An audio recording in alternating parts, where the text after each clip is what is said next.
Some organizations successfully avoid catastrophes while operating complex and hazardous systems such as nuclear reactors, aircraft carriers, and air traffic control systems. These organizations recognize that focusing solely on the hazards of the technology involved is insufficient. Consideration must also be given to organizational factors that can contribute to accidents, including human factors, organizational procedures, and structure. These are especially important in the case of AI, where the underlying technology is not highly reliable and remains poorly understood. Human factors, such as safety culture, are critical for avoiding AI catastrophes. One of the most important human factors for preventing catastrophes is safety culture. Developing a strong safety culture involves not only rules and procedures, but also the internalization of these practices by all members of an organization. A strong safety culture means that members of an organization view safety as a key objective rather than a constraint on their work. Organizations with strong safety cultures often exhibit traits such as leadership commitment to safety, heightened accountability, where all individuals take personal responsibility for safety, and a culture of open communication in which potential risks and issues can be freely discussed without fear of retribution.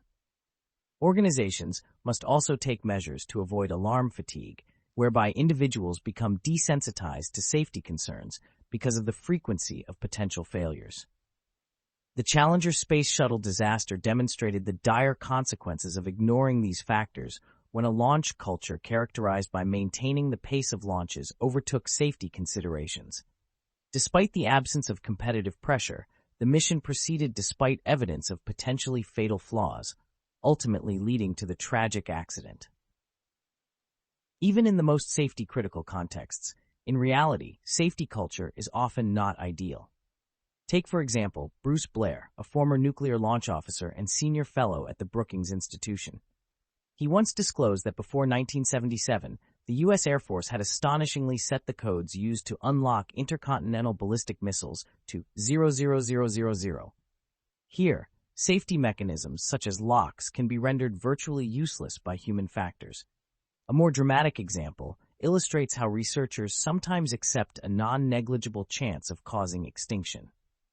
Prior to the first nuclear weapon test, an eminent Manhattan Project scientist calculated the bomb could cause an existential catastrophe.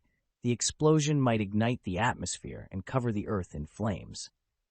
Although Oppenheimer believed the calculations were probably incorrect, he remained deeply concerned, and the team continued to scrutinize and debate the calculations right until the day of the detonation.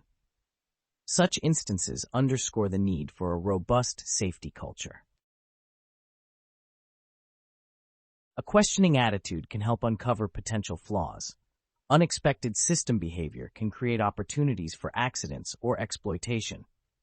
To counter this, organizations can foster a questioning attitude where individuals continuously challenge current conditions and activities to identify discrepancies that might lead to errors or inappropriate actions. This approach helps to encourage diversity of thought and intellectual curiosity, thus preventing potential pitfalls that arise from uniformity of thought and assumptions. The Chernobyl nuclear disaster illustrates the importance of a questioning attitude, as the safety measures in place failed to address the reactor design flaws and ill-prepared operating procedures. A questioning attitude of the safety of the reactor during a test operation might have prevented the explosion that resulted in deaths and illnesses of countless people. A security mindset is crucial for avoiding worst-case scenarios. A security mindset, widely valued among computer security professionals, is also applicable to organizations developing AIs. It goes beyond a questioning attitude by adopting the perspective of an attacker and by considering worst-case, not just average-case scenarios. This mindset requires vigilance in identifying vulnerabilities that may otherwise go unnoticed and involves considering how systems might be deliberately made to fail, rather than only focusing on making them work.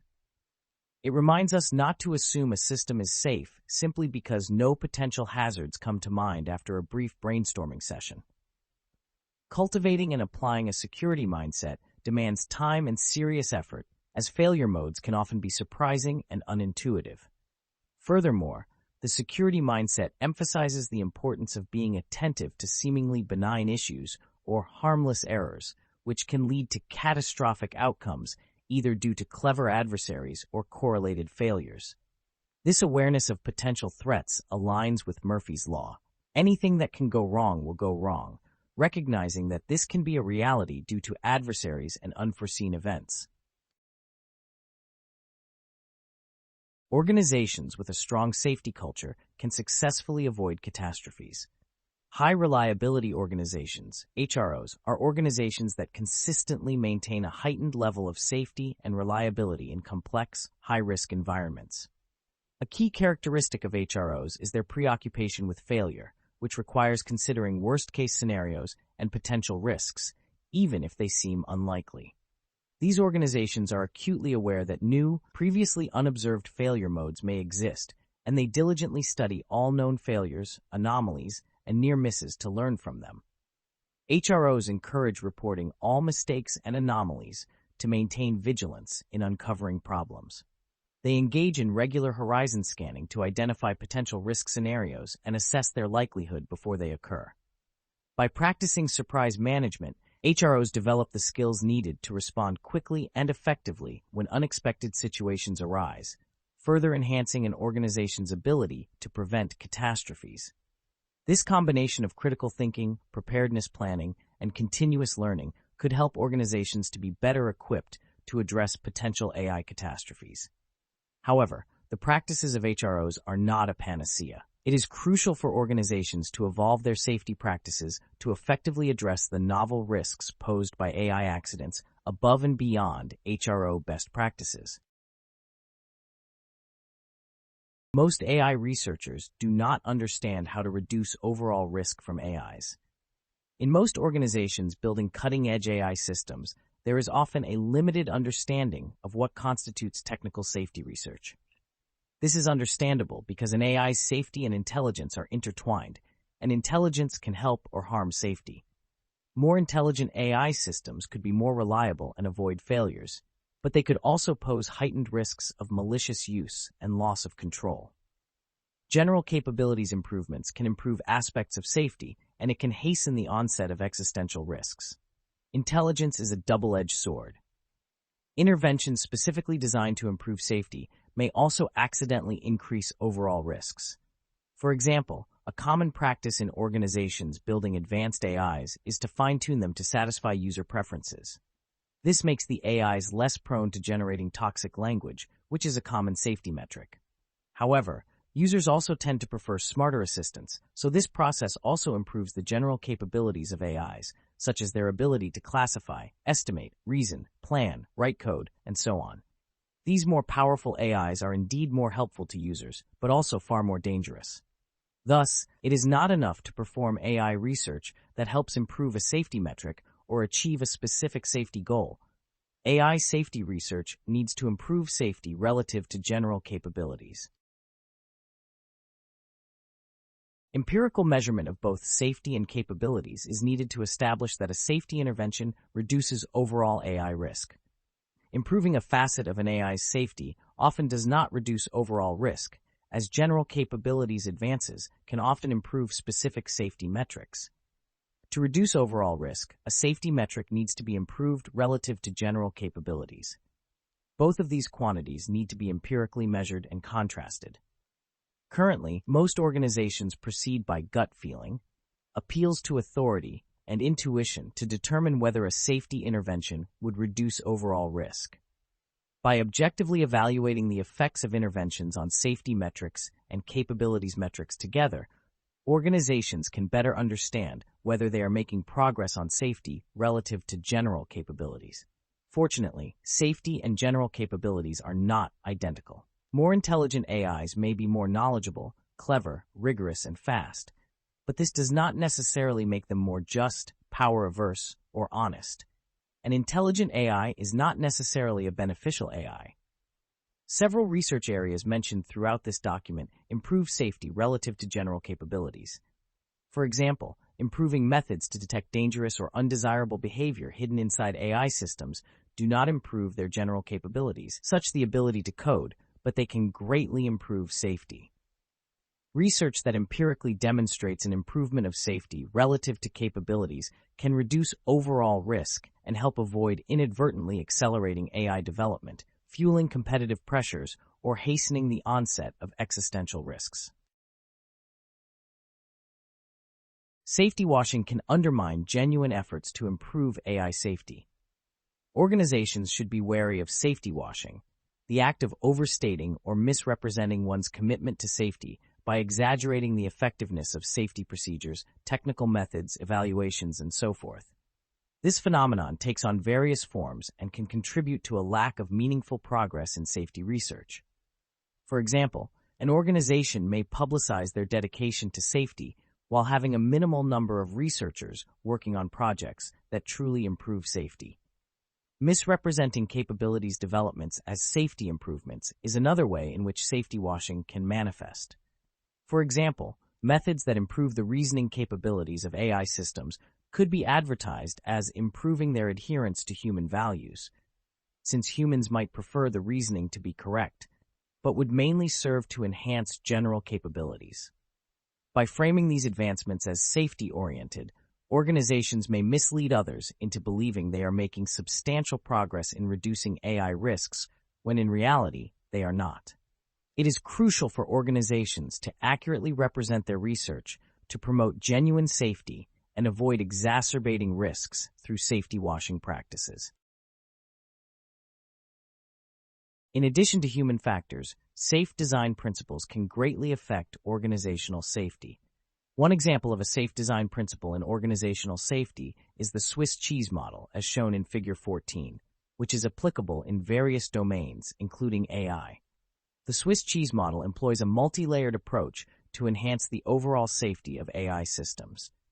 This defense-in-depth strategy involves layering diverse safety measures with different strengths and weaknesses to create a robust safety system. Some of the layers that can be integrated into this model include safety culture, red teaming, anomaly detection, information security, and transparency. For example, red teaming assesses system vulnerabilities and failure modes, while anomaly detection works to identify unexpected or unusual system behavior and usage patterns. Transparency ensures that the inner workings of AI systems are understandable and accessible, fostering trust and enabling more effective oversight.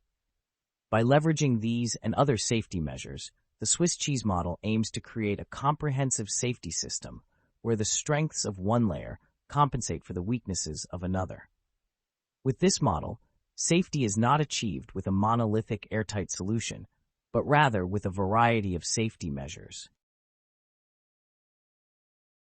In summary, weak organizational safety creates many sources of risk. For AI developers with weak organizational safety, safety is merely a matter of box ticking. They do not develop a good understanding of risks from AI and may safety wash unrelated research. Their norms might be inherited from academia, publish or perish, or startups, move fast and break things, and their hires often do not care about safety. These norms are hard to change once they have inertia and need to be addressed with proactive interventions. Story: weak safety culture. An AI company is considering whether to train a new model. The company's chief risk officer, CRO, hired only to comply with regulation, points out that the previous AI system developed by the company demonstrates some concerning capabilities for hacking. The CRO says that while the company's approach to preventing misuse is promising, it isn't robust enough to be used for much more capable AIs. The CRO warns that based on limited evaluation, the next AI system could make it much easier for malicious actors to hack into critical systems. None of the other company executives are concerned and say the company's procedures to prevent malicious use work well enough. One mentions that their competitors have done much less, so whatever effort they do on this front is already going above and beyond. Another points out that research on these safeguards is ongoing and will be improved by the time the model is released. Outnumbered, the CRO is persuaded to reluctantly sign off on the plan. A few months after the company releases the model, news breaks that a hacker has been arrested for using the AI system to try to breach the network of a large bank. The hack was unsuccessful, but the hacker had gotten further than any other hacker had before, despite being relatively inexperienced. The company quickly updates the model to avoid providing the particular kind of assistance that the hacker used, but makes no fundamental improvements. Several months later, the company is deciding whether to train an even larger system. The CRO says that the company's procedures have clearly been insufficient to prevent malicious actors from eliciting dangerous capabilities from its models, and the company needs more than a band-aid solution. The other executives say that, to the contrary, the hacker was unsuccessful and the problem was fixed soon afterwards.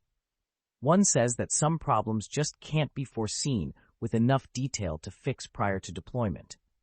The CRO agrees, but says that ongoing research would enable more improvements if the next model could only be delayed. The CEO retorts, "That's what you said the last time, and it turned out to be fine.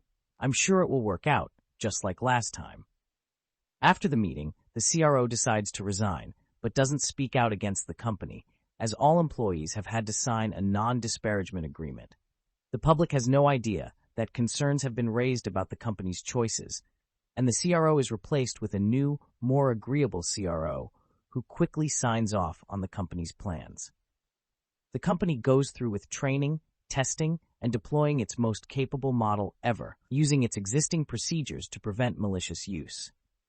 A month later, revelations emerge that terrorists have managed to use the system to break into government systems and steal nuclear and biological secrets, despite the safeguards the company put in place. The breach is detected, but by then it is too late. The dangerous information has already proliferated.